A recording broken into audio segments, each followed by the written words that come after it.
breathing in peace. And exhaling any dense energy that needs to be released.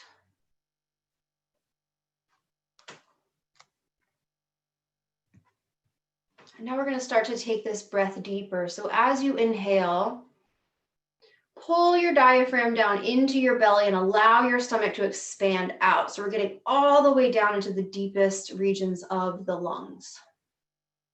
And then exhale through your mouth. Push your diaphragm up, squeeze your belly in, and push all that air out. And again, breathing in deep, deep into the belly. And exhaling, pressing all that air out through the musculature. Inhaling deep. Exhaling through the mouth. And now we're going to begin to focus our breathing on the chest. So you're going to inhale, lift your chest, stretching the front of the body wide open. And exhale, allowing that chest to relax. And even think about squeezing the ribs in to press any air out. And then inhaling, opening the front of the chest, lifting the chest. And exhaling, squeezing it out. Now we'll begin to breathe into the back of the ribs. So inhaling, opening the back of the body, stretching that rib cage wide, and exhaling, releasing it out. Again, inhaling into the back of the rib cage, stretching it wide, and exhaling.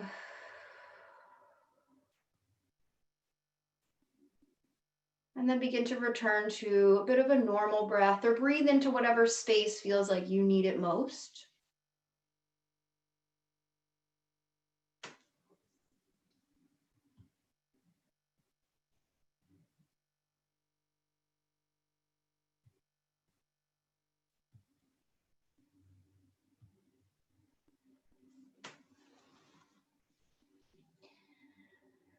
And I want you to just take note of how your body feels now that you've sort of moved just a little bit of energy. You've started to awaken the lungs, the belly, the diaphragm, stretch those little intercostal muscles between the ribs. And just take notice if you feel any different from when we started. Feeling into your solar plexus chakra, just above the belly button, your heart space. Feeling for any tension that you may be holding in the body.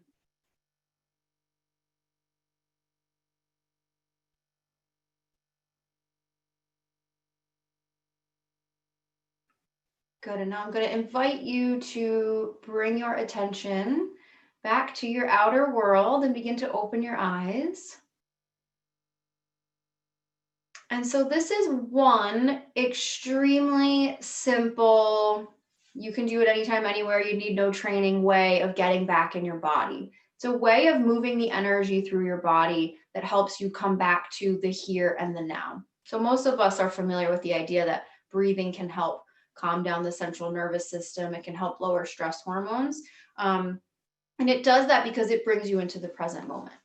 So I'm going to talk more about these options for becoming more embodied, but I just wanted to get you guys kind of in your body a little bit before we got started. Okay, so the topic is intuitive cleansing out of your mind into your body. And I think we have sort of an endemic of being so in our heads, right? We've been taught from a very young age, we have to do things a certain way. We have to get up, we have to wear our shoes a certain way, we have to wear a certain set of clothes that society says is acceptable. We have to behave in a certain way, we have to go to school, we have to get a job, we have to get married, we have to have a family, we have to. It's this very highly structured masculine energy that has dominated our society. And oftentimes what we're asked to do, I read an interesting quote, was like, if you put all the adults in the world into a classroom and forced all the adults to learn the same topics, to take the same tests, put us on this rigid schedule, we're only allowed to drink and go to the bathroom at certain times. We're only allowed to eat at certain times. Most of us would flip out, right? Like if someone took that level of authority over my day to day, I would probably go crazy. And so, but that's the conditioning that we've been brought up into, right? And that's the conditioning that our children go through, is this very logically dominated energy of the have-tos and the shoulds. And what it does when we get into that rigid, overly structured energy is it takes us out of, how does your body feel today? What does your body want to do today? Does your body need an extra 30 minutes of rest? Does it need a nap today? Does it need extra glucose today? Does it need less food today? What does your body need today, right? Because our bodies are not machines. They don't wake up every day and do the exact same thing. Especially as women, we flow on a moon cycle, right? Based on our reproductive system, women of reproductive age, but still women, men postmenopausal as well. So we've been trained out of like our reproductive cycle. We've been trained out of the moon cycle. We've been trained out of all these sort of cyclical waves, the cycles of the seasons as well, right? Most of you probably find, if you're in the Northern Hemisphere like me, you want a little more sleep this time of year. You want a bit more cooked food this time of year. You want to just be quieter this time of year. That's the natural rhythm of our seasons and of our planet. And we don't follow those natural rhythms so much from a societal sense. Everything is supposed to be the same all the time for everyone. And it's a difficult space to be. So we become trained out of our embodiment. We be trained out of our intuition. And so with this over-reliance on logic, and then in school, we're not taught about how do we feel, no one ever asks you in school, how does it make your body feel when you take that test? They just tell you have to take the test and you have to get a certain grade, right? Same thing at work. You have to complete X amount of tasks and it doesn't matter. You just have to be a taskmaster.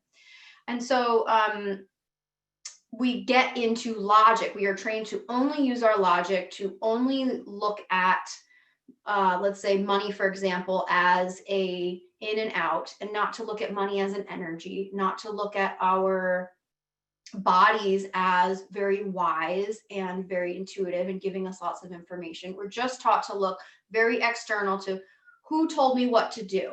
Tell me what to do, and then that will make things better. Give me the set of rules and I'll follow the rules and then everything will be better. But that doesn't really work, right? Most of us are like following a lot of the rules and we're not really happy.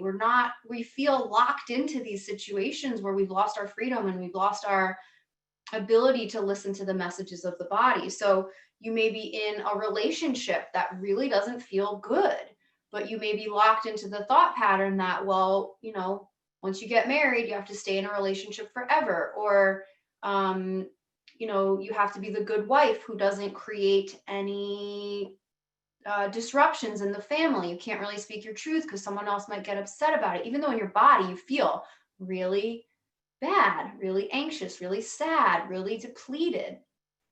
We're trained out of really listening to that. So this over-reliance on logic, this over-training in masculine energy leads to a real level of exhaustion, especially for women, in the endocrine system, the hormonal system. And where we see this happening most because of the level of stress in our modern society is in the adrenals. So the adrenals are these two little glands that sit just on top of the kidneys. They're like these little pyramids.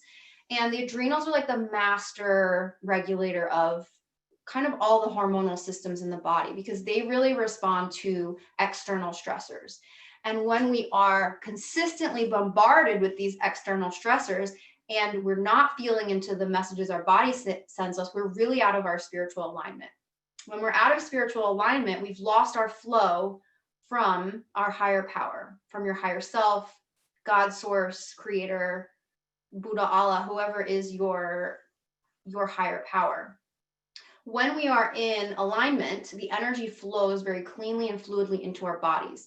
We can react off of our intuition. We can feel, on paper, this looks like the right choice, but my body is saying, like, I have this pit in my stomach. I'm like, doesn't feel right. On paper, this choice sounds crazy. It doesn't make any sense. But everything in my body is telling me, is screaming at me, yes, yes, yes, yes, yes, this is the answer, right? So when you rely on that alignment and the body messages, you're going to make decisions that maybe don't follow all the rules, that don't follow logic, but when you do that, you are relying on the energy of a higher power, on cosmic energy. When we just follow the rules and we go against our gut, we are out of spiritual alignment, and then we are relying on the very limited capacity of our physical body to create, to design the life of our dreams, to find joy. And when we rely on cosmic energy, universal energy, higher power, source energy, that shit is infinite, right? You cannot tap that out. I mean, think of just how much energy is in the sun, which is just one sun in our very tiny planetary system. And it gives all the energy for our whole planet, and it's just one sun. So when you think about the universal energy, it is infinite. So we've got to come back to using our cosmic, our higher power energy, and get out of relying on all this logic and masculine energy and just burning through our adrenals, burning through adrenaline, and just wearing ourselves out, and then not being able to enjoy all the fruits of all this hard work and all this stuff that we're doing. So that's how this being in your head and out of your body kind of affects your endocrine system and your adrenals. So how do we get back to, let me talk about one more thing before we go to that. We think of the brain as the command center for our bodies, right? Because that's what we've been taught, because the brain is a very masculine space, right? It relies 1 + 2 = 3, A, B, C. It's very straightforward, right? Like it follows the rules. It can assess, is this safe? Is this not safe? And those are good things. We need our brains to do that, right? However, the heart actually has an even bigger, our bodies have an electromagnetic field. Our heart has its own electromagnetic field, which is much bigger than the electromagnetic field of any other organ or space in the body. And our heart is actually feeling, it is more of the feminine center of living, is feeling into our environment. It's feeling into the people around us. It's feeling into job choices. It's feeling into money choices. It's feeling into, do I do a cleanse or do I not do a cleanse? Should I take this supplement or not? And the heart space actually is much more sensitive, much more highly attuned than our brains are. We only use, I don't know what the percentage is, right? Less than 10% of our capacity of our brains. Our brains are actually very limited. Our heart center is much more powerful of a guiding force when it comes to making decisions and creating the life around you that you desire. So the heart is all about feeling. The heart is all about the divine feminine energy, which guides us in a very flowing and fluid way, moment to moment, day to day, week to week, month to month. It doesn't follow a 365-day calendar like we do in business or school. So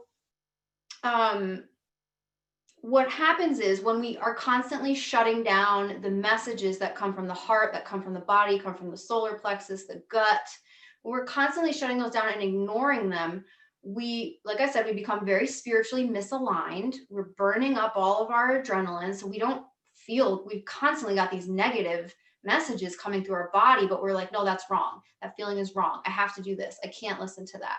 And so when we constantly do that, it's a very uncomfortable space to be in, right? Think about the time you've been most misaligned in your life. You may have been in, like, let's say, a school or training that really was not for you. You may have been in a relationship that was very, very unhealthy. You may have had, so when you're in these spaces that are very uncomfortable, what happens is we begin to dissociate even further from the body, because our soul, sort of a piece of our soul, leaves because it's too uncomfortable to stay embodied. There's constant messages and bombardments of, this feels bad, this feels bad, this feels bad, this feels bad. And our soul is like, I gotta check out of here because this is not a nice hotel to stay in. So our bodies are still going through the motions, but we're very dissociated from our true selves. And so what that means when we're dissociated, if you've ever seen someone who's been like very upset or very emotional or recalled a tough event, and they start to like, you'll see your kids do this, watch them. They'll start to like zone out. So like stuff's going on in the room, but they're like checked out. You'll see kids and ourselves also do this when we watch TV. It's a very powerful way of dissociating from whatever is going on in the body. And so we may be using TV or electronics to dissociate, scrolling on social media. We may be addicted to activity or addicted to work. We may, any of those things, using food, using substances, alcohol, all of those are ways of dissociating from the negative feelings in our body. And so what we want to do is create a space where it's really comfortable to be in your body. Like, it's a nice place to be. Your soul is fully in your body. You are fully in your body all the time. And you can use that guidance that comes through the body to help you make decisions and to guide you in ways that maybe are not quite so logical, but that feel really right and ultimately are taking you to a better place than you even imagined could be where you're going. So we want to get out of this dissociative behavior and get back into the body. So take a little inventory of yourself and ask yourself, when am I dissociating? I can tell you for myself, if I feel like down, really tired or depleted or have a bad day, I go to more dense foods, like more processed foods, more packaged foods, higher fat foods. This is a process that I have healed tremendously, but I still, when I want to dissociate from some sort of feeling, I go to those heavier foods. I also will tend to just kind of mindlessly scroll on social media. And it's to the point where you're like, okay, I need to stop doing this. This actually doesn't feel good. I'm just like wasting time. I should just go sleep or something that would actually refuel my body. So those are two ways that I see myself doing this on when I feel like these negative feelings come up in the body or my body just doesn't feel good. So kind of check in and ask yourself, when are these behaviors coming up? And then the most powerful thing to do when you feel like you've got this in your body is you got to move it out. It's energy. And so if we've been holding on to a lot of negative feelings in the body for a long time, most of us have been doing it for decades, it's all energy in there, right? And so the thing you want to do is move that energy out. So how do you move that energy out and get back into soul alignment? The trick is really to move your body. So one way to do that, like I just introduced you to, was breath work. So it can be as simple as breathing into different spaces that feel like they need to stretch and move and get clean air in there. It can be dancing is one of the absolute best ways to get embodied. Put one of your favorite songs on, put your Spotify on shuffle, and just move. Like, lock yourself in a room where no one can see you, dance, sing. Those are phenomenal ways to move energy. So I highly recommend, if you guys have not danced, I know some of you out there are going to be like, I haven't danced in a year, 2 years, 5 years. Like, make it a goal to dance with the intention of moving energy out of your body and see how you feel afterwards. Any kind of like flowing yoga. I mean, I'm calling it yoga, but just any movement of the body. I think I brought this in the meditation last week, was like, just start moving around and like getting like energy going and working muscles and stretching them in ways that they haven't. So yoga, Pilates, stretching, any of those things are phenomenal ways to move energy through a body. I have a friend who says, move a muscle, change a thought. That's exactly what this is, right? It's exactly why exercise is so good for our mental health, is because it moves energy through the body. And a lot of times that's dense negative energy. Chanting or singing, also a phenomenal way to move energy through the body. There are beautiful Kundalini tracks on that you can listen to that bring different energies into the body. And just the act of singing is so powerful at evoking energy through the throat chakra. Even just going for a walk, again, with the intention that you want to move any dense, heavy, low vibrational energy out of the body. We always feel better when we get out and move around in fresh air, right? That's because when we do that, we are actually practicing an embodiment technique. So those are, and then I also love to use essential oils for embodiment, because just the act of breathing in those beautiful scents, it changes like brain chemistry. It brings all these healing compounds into the body, and it just brings you into the moment where you're like, ah, yes, I'm here right now. And one of the ways that embodiment is really powerful is if you are acutely going through a stressful time, like let's say you just got bad news, or there's some emotional stuff from your past that's coming up for healing.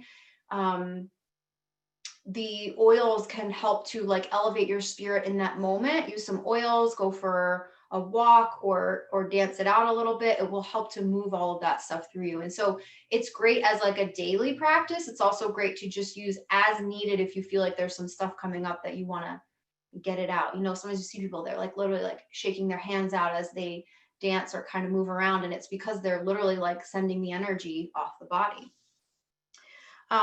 So those are some of my favorite embodiment practices. And then think about in your life, like, I'm probably doing some embodiment practices and I didn't even realize it. When you add the intention, like, and you ask your higher power, help me to, I just got the biggest ring in my left ear, which means something kind of information is coming through, or it's going to come through. It was so distracting. So ask yourself, where are you already using embodiment practices in your life, and how can you add that intention to them and get even better benefits from them?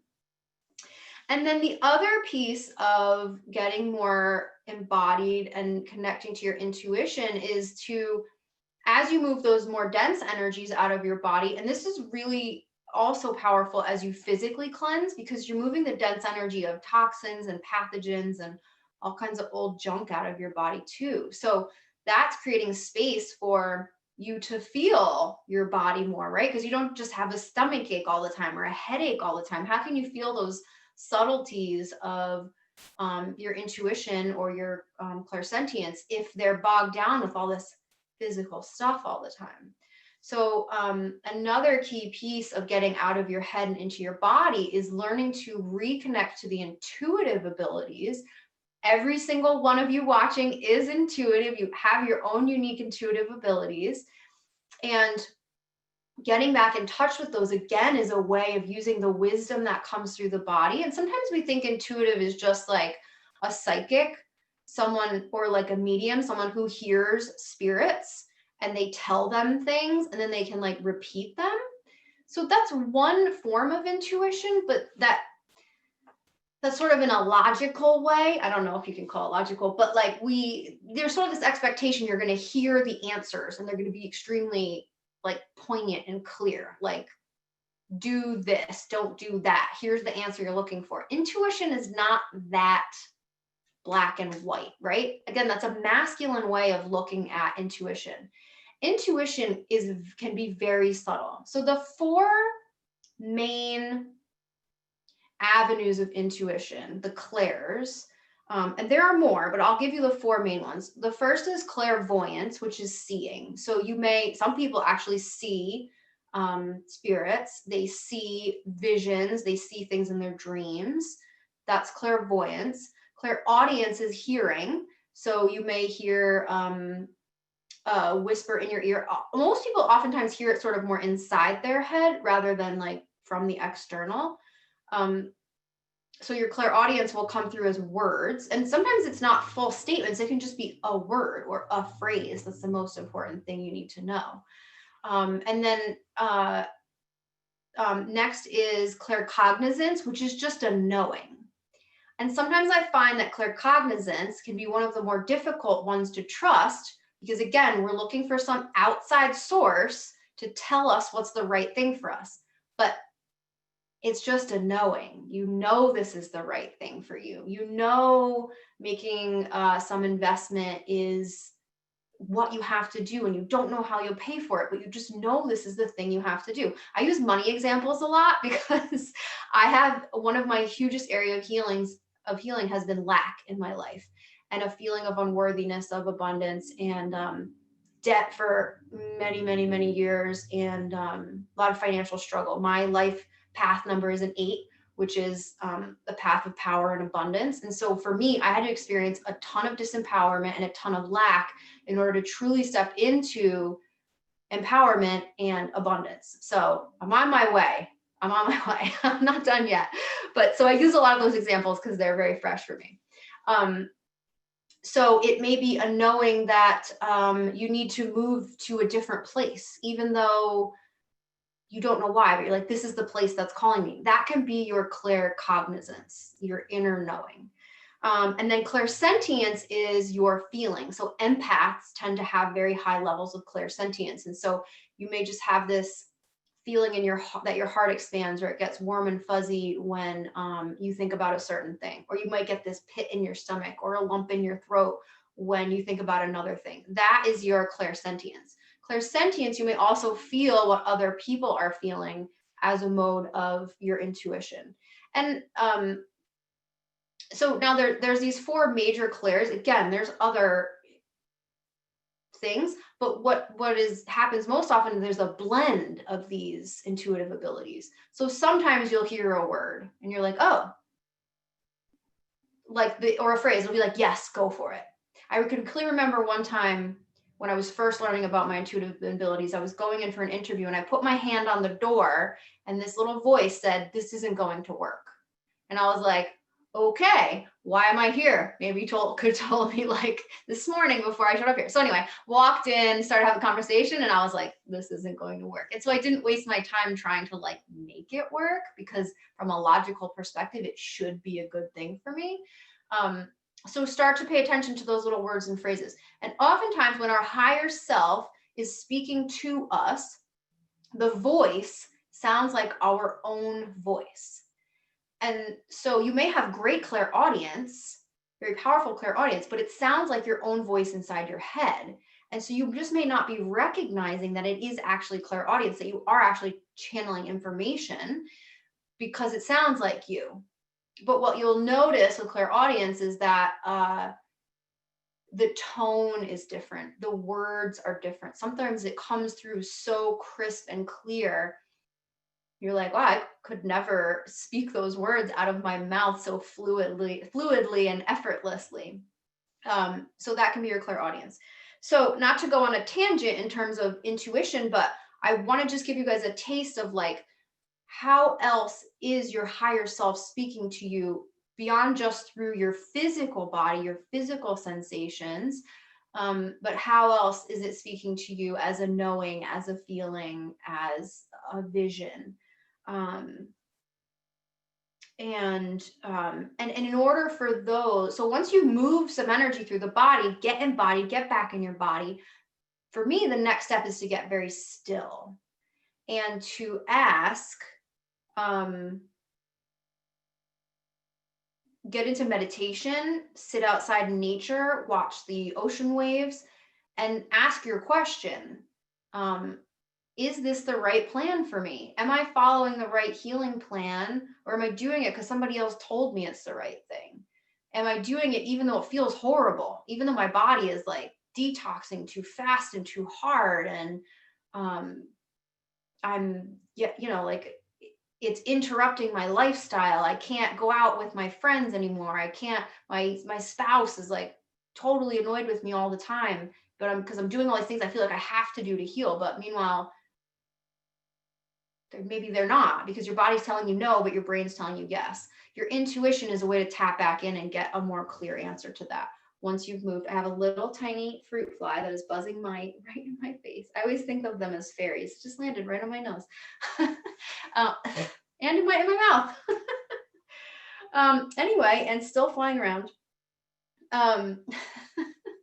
So like for me, these weird little random things, like my ear ringing, this little fruit fly that literally out of nowhere lands on my nose, goes in my mouth. Like those are like little messengers to me. Like, I don't know. It's, yeah, those are just like little messages to me. Like there's outside sources that are at work here that like I am tapping into directly, or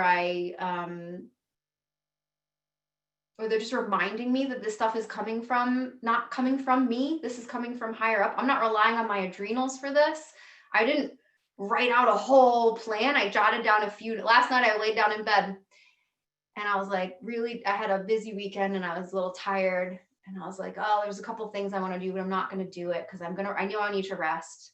And I put my head down and it was like, bing, here's all the information for your thing tomorrow. And I was like, please save this for tomorrow. Like, I don't want to get up and get my journal right now. So I did. I saved it and I was like, just let's take a mental note and just leave it for tomorrow. So just a few notes on what I wanted to cover, right? And the rest I allow to just come in. And I know and I trust that I will be guided to speak the words that you guys need to hear. So, so getting into stillness and quiet so that your intuition can come through after you have moved the energy out of the body through an embodiment practice. So I always tell my clients, when you pick up a supplement bottle, pick it up and go, how much do you want, body? And you might feel like you pour 3 in your hand and it's like, ooh, that's too much, put 1 back. You might feel like you put 2 in and your body's like, I want 4 today. And you're like, okay, we'll do 4 today. Cool. Like, again, this idea that we have to take every single supplement at the same exact dose at the same exact time every single day. We don't do the exact same thing every day. Our body's not healing in exactly the same way every day. So like, trust that your body's going to guide you with how much you need and when. You may also pick up a bottle and go like, oh, I don't want this supplement, but I feel like I have to take it. It like makes my stomach feel weird every time I take it. Like don't take it. That's what your body is like. No, no, no, no, no. Or if there's a supplement on your shelf and you're like, I love this. I'll give you guys an example. I used to take lemon balm, antiviral, antibacterial, brings down the central nervous system, helps with sleep. I used to love it. It used to be like my favorite thing. And now I pick it up and I'm like, I'll take a dose of it. And I'm like, nope, Biden doesn't want lemon balm anymore. Like lemon balm is all done for right now. So trust that, and that stillness and that awareness and that being in your body is what will help guide you to use your supplements more effectively. Decide when it's time to take a break from celery juice and when it's time to do more. To decide, do you embark on a 28-day cleanse or do you actually take a really significant break and just like cool it for a month or 2 because your body's processing a ton of emotional stuff right now. Like if you're moving or your relationship is changing or there's major, or you're working through a lot of old trauma, you're doing a lot of emotion code or other healing work, like your physical body might want to break and to keep pushing it because the logical mind says, do more, you have to do this, you have to do that. When your body is like, I just want to chill for a little bit, like that is not helping you heal any faster. And it's making you right out of alignment with what your physical body wants, what your spirit wants for you. And it's not helping you heal faster. So use these practices to come back into your body, to come back to your intuition, to recognize your intuition more clearly. And that will guide you in healing. Other ways I love to help my intuition turn up or get tapped in is again through essential oils. If you guys have seen my other stuff, I love frankincense and clary sage to help turn up the intuitive abilities. I use those every day when I work with clients, like send in the information they need to know. Journaling is also phenomenal, just free writing, whatever comes through. Like sometimes if I feel really lost or confused, I'll move my body a little bit, right? Could just be like 5 minutes of stretching or literally rolling around the floor, rebounding on your trampoline, whatever you need to do to get a little energy moving. Sit down. I do my oils. I get quiet. And then I journal. What should I do? Why is this happening? What is this experience trying to teach me? Would a cleanse be good for me right now? How much celery juice should I drink, right? Like you'll get a feeling. That's kind of my routine for like moving through things that's been super helpful for me. And the practice of really getting back in touch with our bodies and truly honoring what our bodies are telling us. Like, you may need a day or two every month to do nothing, like right before you get your period or something. Like, you may need 2 days. There's nothing wrong with that. That's not a bad thing. That's not like you being lazy or there's something wrong with you. It's what your body needs. We're so trained to feel guilty about that, or to like not take that time, or not to honor. I did a video about the normalization of self-abuse. And self-abuse can be anything from our inner chatter, right? I mean, we are constantly bombarded with these fake images of beauty. It could be inner chatter about your body. It could be inner chatter about not getting good enough grades, not getting enough done, not doing enough social media posts, right? Like things. And it can also be neglecting your self-care, not sleeping enough because you are trying so hard to make everything perfect for your family that then you don't sleep. It can be not taking the time to prepare our food because we spend 10 hours at work plus 2 hours commuting.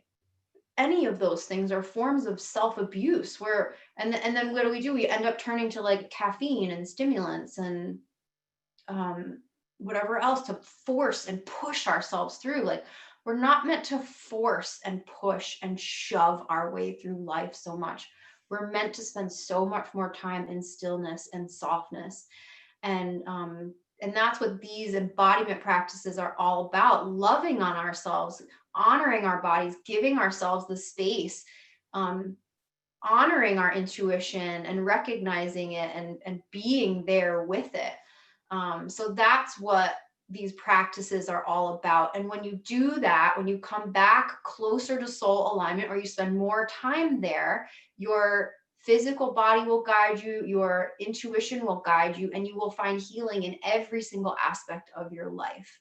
And that is my goal for all of you, is not just to find physical health, because physical health without emotional health and without a strong spiritual purpose and connection and support, physical health without all of that doesn't really mean anything. And even if you push so hard and you finally achieve this level of physical health, we see this a lot with people who push themselves in the gym, who like bodybuilders or people who are trying to lose a certain amount of weight. They get it, right?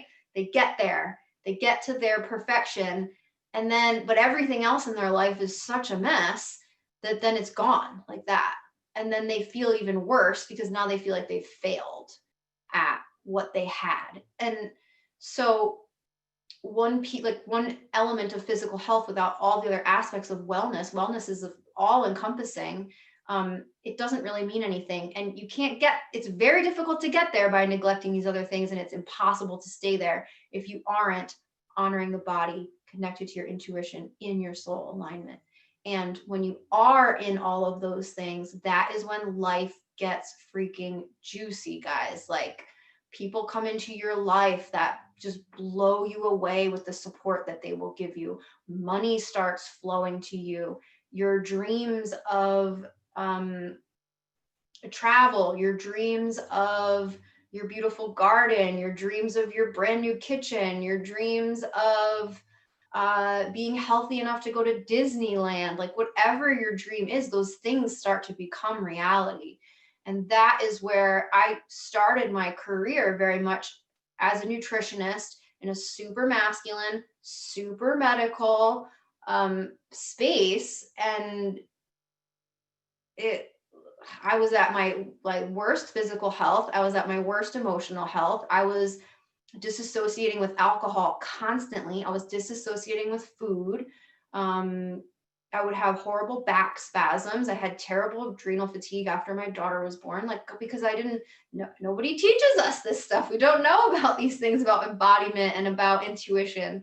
I was just following this masculine path that this is the road to happiness. Keep getting the promotions, keep getting the better job, keep grinding for that extra $1,000 a year. And it got me nowhere, you know, and now that I am more focused on my wellness, all of these things are coming to fruition in my life that I have always wanted and desired. And they're even better than I thought they would be. They're coming in larger scale and with more joy. And so this is my mission, is to share all of this with you, especially those of you who have come to this place from a space of physical healing. I want you to have more than just your physical health. I want you to have it all.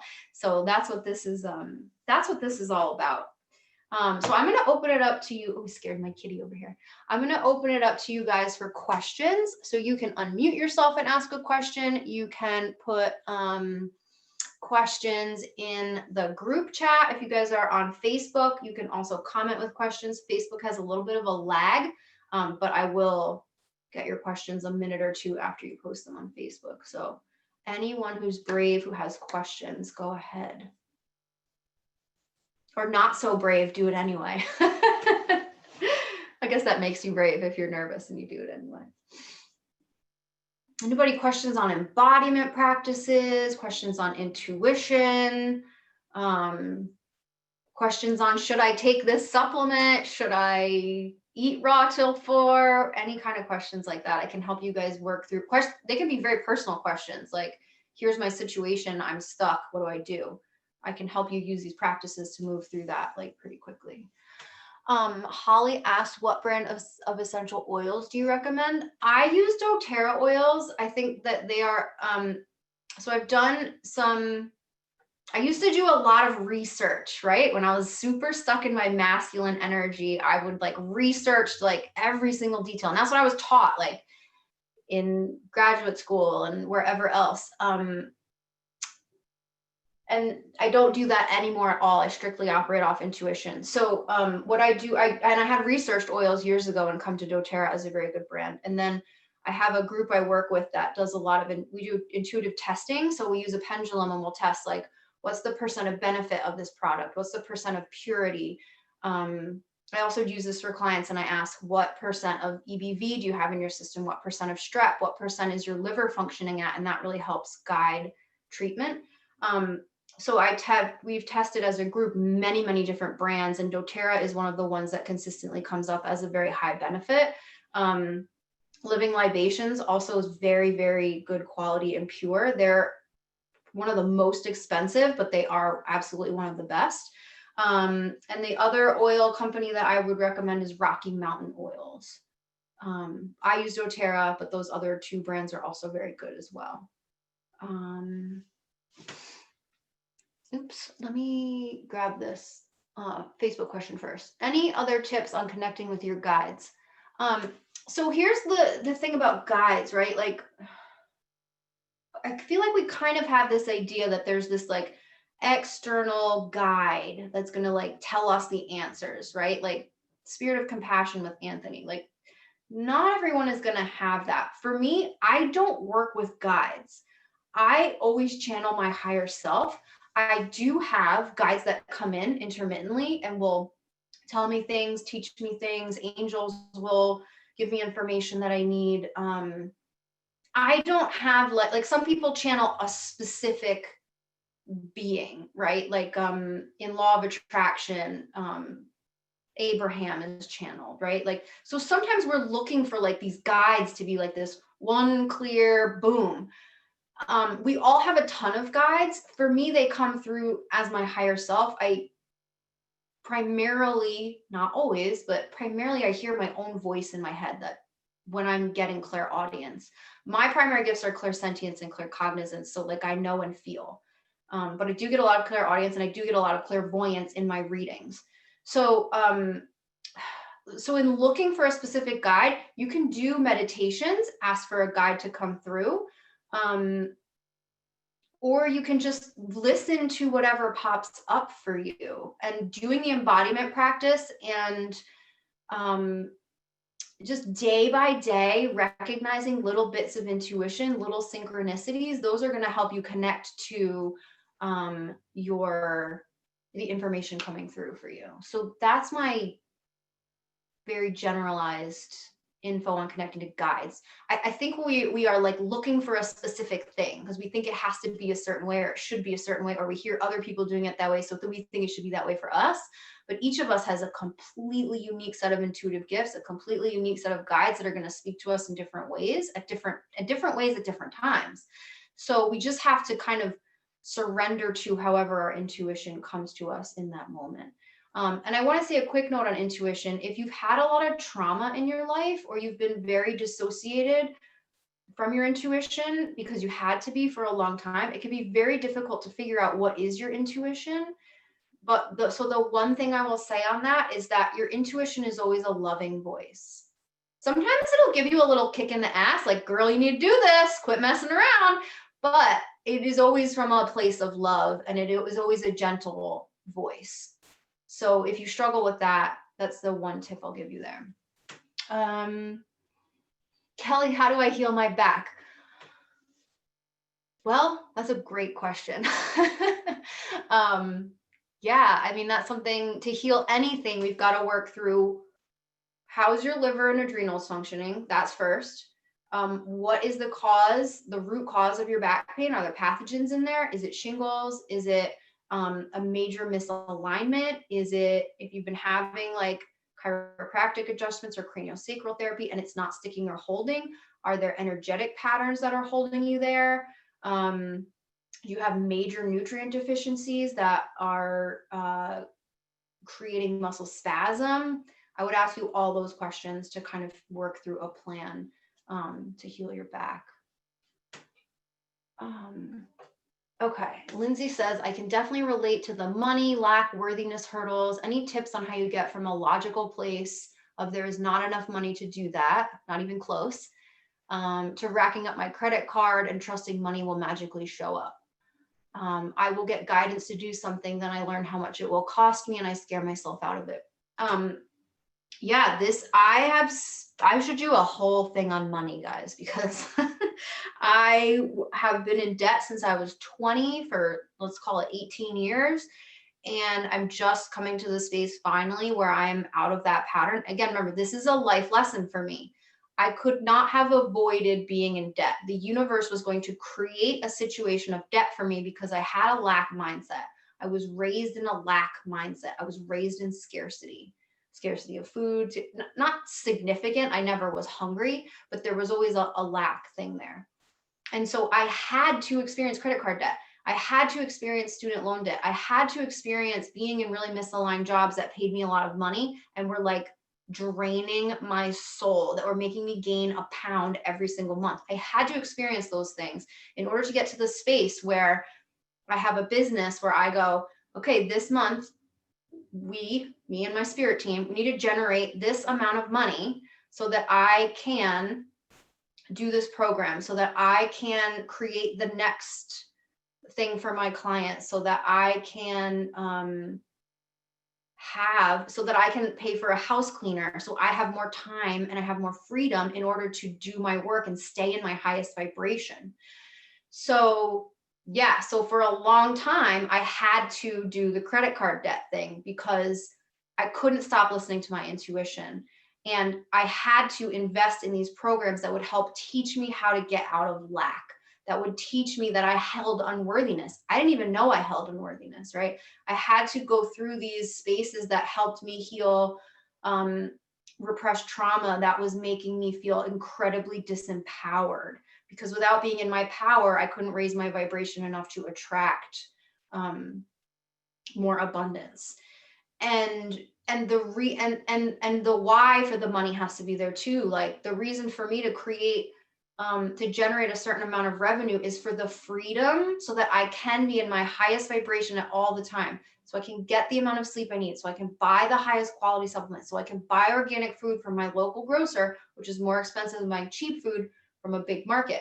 And I got super crystal clear on why I needed all those things, because it's not just about like spending money and getting Gucci bags, right? Like I like nice stuff, don't get me wrong, but it's about, what do I need that money? Why do I need that level of freedom that comes with that the abundance is required for. And for me, it's about a much bigger mission. It's about creating a business that I can create a nonprofit for students who are served horrible processed food at school and have no exposure to whole foods. It's about I'm going to be doing a big service project this year with the group that I'm in, like where we may be going to a very underserved community and fundraising to dig wells so that people have clean water and installing filtration systems for them. Like it's about reaching people and healing on a much bigger, massive scale. So what you guys see me doing now is just the tip of the iceberg. It's about having the freedom to be able to channel books that can reach 1 million people, not just a recording that can reach 100, right? So it's for me that money, why do you need that money? What is that course for? You've got to have the bigger vision for it. And then you've got to address your own lack mentality. And it's levels, right? Like you hit a certain level and then you've got to do more. And it's different depending on what is your relationship? Do you have a partner where you guys share finances? Do you have your own source of income? Do you have a full-time job versus a business? Like it's really about getting down to like, why has the universe given me this set of circumstances? Why do I have limited resources? Why do I have lack around the things that I want to do that my soul is telling me I need to do? And going deeper with that. Emotion code is super helpful with that kind of stuff, you guys. So yeah, it's about digging deeper into the why. And I have written in my journal, I want to be out of credit card debt. I want to be out of credit card debt. I want to be out of credit card debt since like, I don't even know, 2000, forever. And I did it once. I did the, I just gave you the example of someone who goes to the gym, they push, and they neglect everything else. So they get this perfection, right? Like they hit the weight goal or they hit the like bench pressing goal, whatever it is. And then after that, they start to tank. I did that. I got into a job where I was working for a pharmaceutical company selling nutritional products. They're the best products that are in that market, but they're garbage. And I got my 6-figure salary and my company car and my work from home. I checked all those boxes. This is going to be perfect. But my body was like, F this. I hate this. I'm miserable. I'm sad. I feel like I'm lying. I was never lying to people, but I feel like I'm manipulating people. Like I'm asking them questions to lead them into their problem. So then I can be like, oh, here's a solution for you. Like it was so yucky to me. It was so not who I was. So like I did it, right? I pushed and I forced. I did 7 interviews to get that job. I rented out my apartment that I owned. I moved to Manhattan and I got there and I was like, shit, this is not going to work. And so I knew that I would not actually love that job. I knew it was not for me, but on paper, logically, it was the answer and it was not the answer. And it took me years to unravel that mess. I wound up going through a foreclosure. Like it took me years to unravel that mess. But I'm so grateful for every single one of those experiences because they've taught me what I don't want so I can get what I do want. So in this world of polarity with negatives and positives, sometimes we've got to experience the negative in order to get to the positive. If you've been through illness, you have the capacity to achieve much higher levels of wellness than someone who's never been sick because they don't have the motivation. Because they're like, that's not their life journey. If that's your life journey, you have the capacity. So, yes. So maybe I'll talk about money sometime soon. I have been guided to do a soul-led business program at some point soon. I thought it was going to be like later next year, but I think it's coming way sooner because I can't. It's like, yeah, we're doing this for women who want to have a heart-centered business. If you feel like you've got this call to help people, to be a health coach, to be a psychic, to a medium, to be a Reiki practitioner, whether in person or online, I'm being very much called to guide women who have this healing, this calling to be a healer or a light worker to get their stuff out there and to help them realize that, I don't know, I wasn't gonna talk about this yet, but you guys, I work 3 days a week. I have a 6-figure business. I have a tremendous amount of freedom. I am only getting started here. I want to serve on a huge capacity, and I want you guys to be able to have this freedom and abundance as well. It's freaking magnificent. And and it's all come through me doing my own inner healing work, physical cleansing, all of that. So anyway, that's coming. So thank you, Lindsay, for opening up that topic there. Okay, let's see what else we got here. Oops, it goes so fast. What if you have a really negative energy living in your home and it will not change? How do I deal with that? So I think the big picture thing, and this is also a part of my gifts, is that as I've raised my vibration, you begin to see the forest outside of the trees. When you're in the forest, you can't see the trees, right? But as you start to elevate, you start to work with the universal principles on a bigger level. And so when you're in the trees, sometimes it's hard to grasp those higher level thoughts. And I was in the trees in my relationship just a year ago. I could not see all the things that were going on. And so I say this thing, like, everything happens for a reason, right? It's another one of those sort of spiritual principles that can, like, really trigger people and piss them off, because if you've been in really bad situations, how can that be a good thing? Like, how can you say, that my point is never to say you are attracting or you are creating negativity in your life. But the overarching spiritual principle is that our outer is a reflection of our inner. And so if we are harboring or believing some sort of negativity about our own selves or what we deserve, do we deserve to have this negative energy around? Do we deserve to be, do we have an unworthiness around being in a really, really positive, supportive environment? Do we have a lack of self-love that is then allowing others not to hit us at that level? So our outer reflects our inner. And so sometimes that means really freaking firm boundaries, and it means upsetting people, and it means that we stop taking on other people's problems and holding all their negative energy for them. We go like, look, this is yours, and I'm not taking it on anymore. These are hard things to do, right? But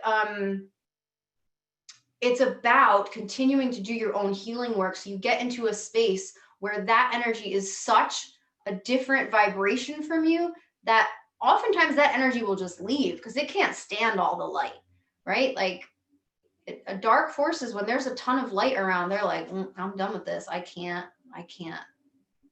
combine with it. So sometimes the universe will make decisions for you. When my relationship ended earlier this year, I did not know that was going to happen. I didn't know I was going to get a divorce. My ex-partner pulled the plug on that, and I was like, whoa, okay. The universe decided for me because my vibration kept raising and raising and raising, and I kept going, this is no longer working. This is no longer a match. I'm going this way, and I cannot keep getting pulled this way.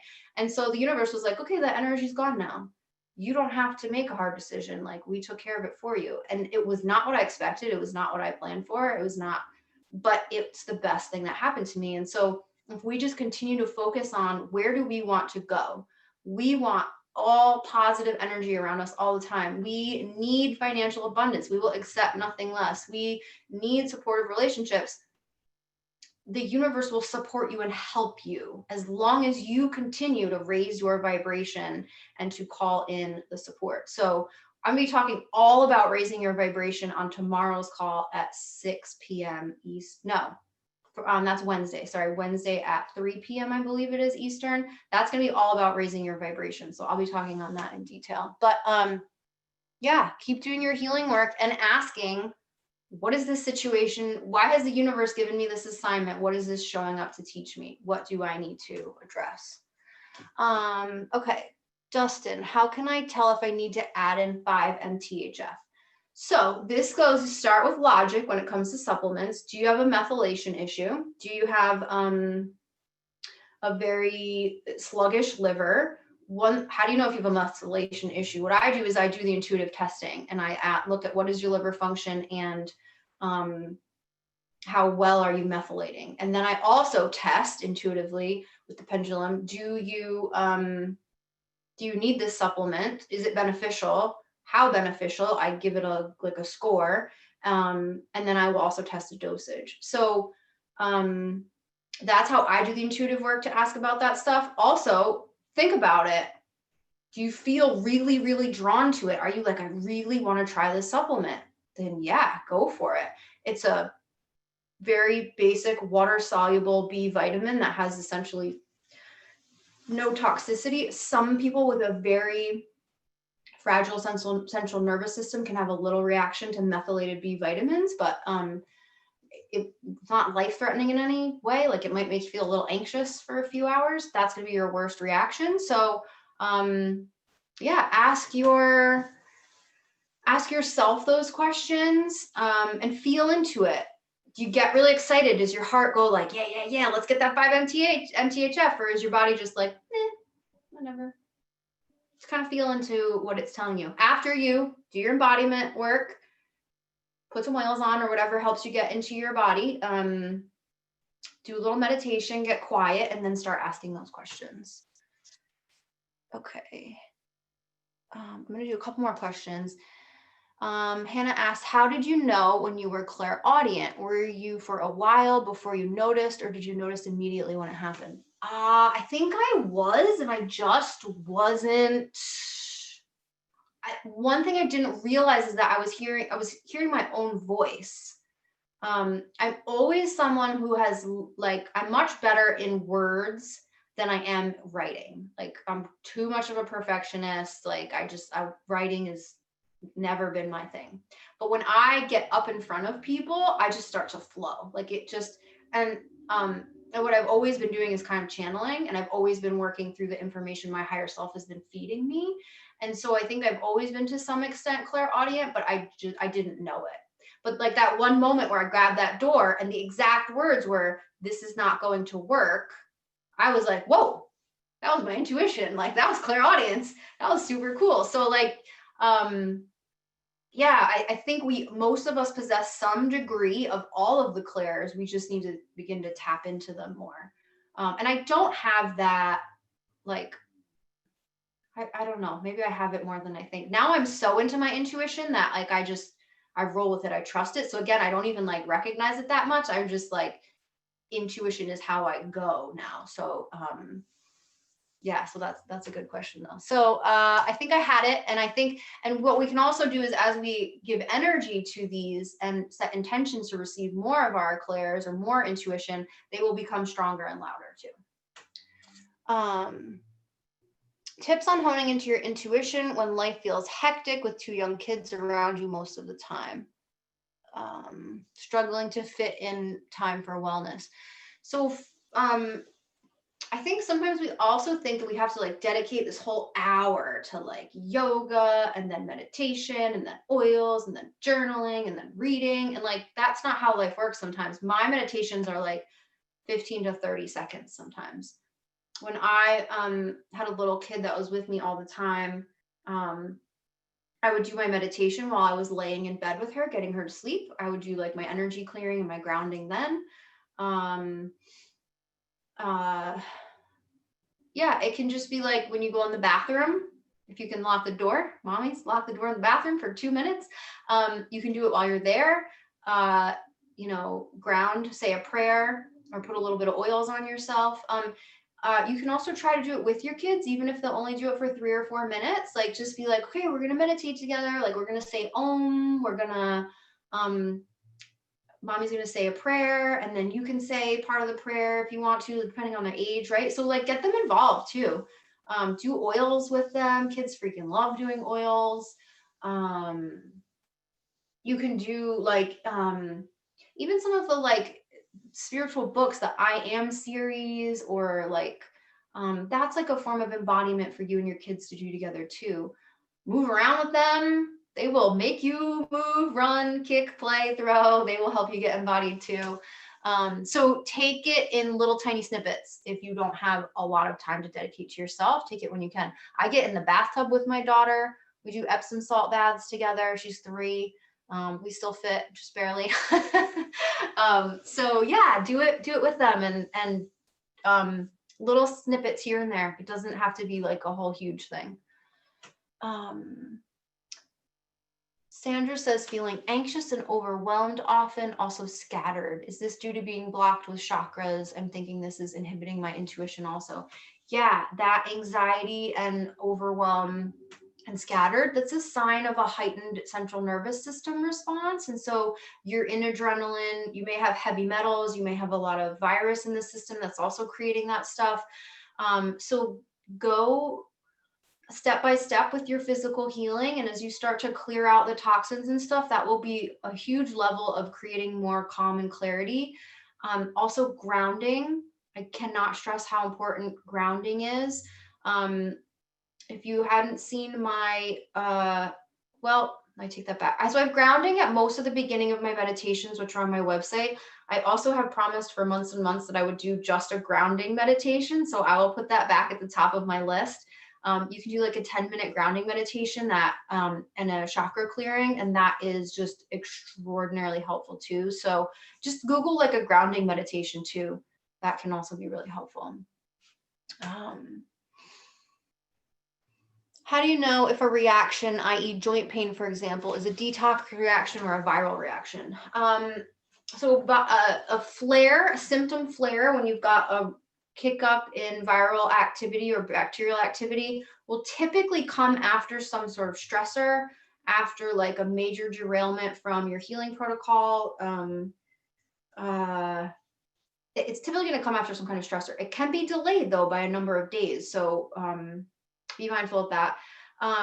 If it's detox, often it will come after you've done like an uptick in your protocol. So you added another healing food, you added a supplement, you added more raw foods.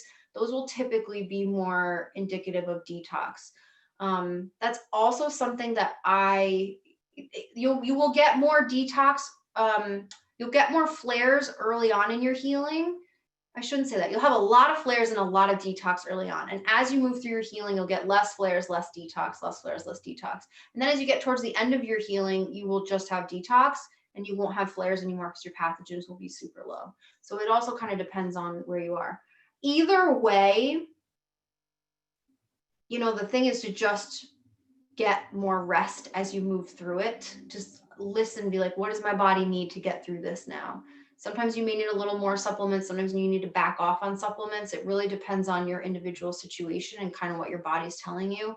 And sometimes it's just more rest. It's just more lemon water, more flushing, all that, that good stuff. Okay. All right, one more question. I feel daily depersonalization, derealization. How do I fix this? So depersonalization, derealization is like a major, mega, massive form of dissociation, right?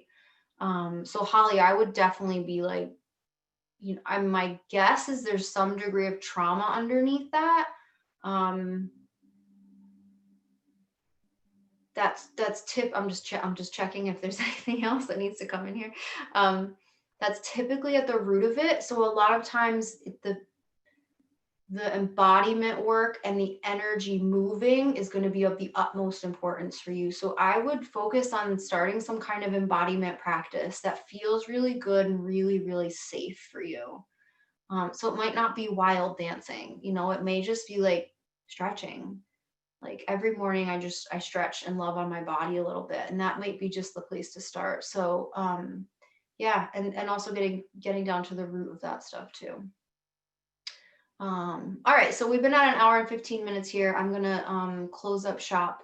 And I hope that this served you guys. I'll be talking again tomorrow on, what's tomorrow's topic? Oops.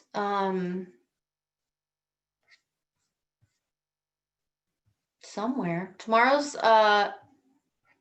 mind. I can't remember and I can't find it.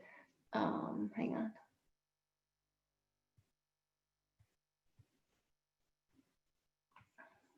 Anyway, tomorrow's mind. We're going to be talking, what are we talking about? Let me just remember. I can't remember. My brain has gone blank. Anyway, tomorrow we're talking about mind. It's all in the Facebook group. It's all on the Instagram. You guys know.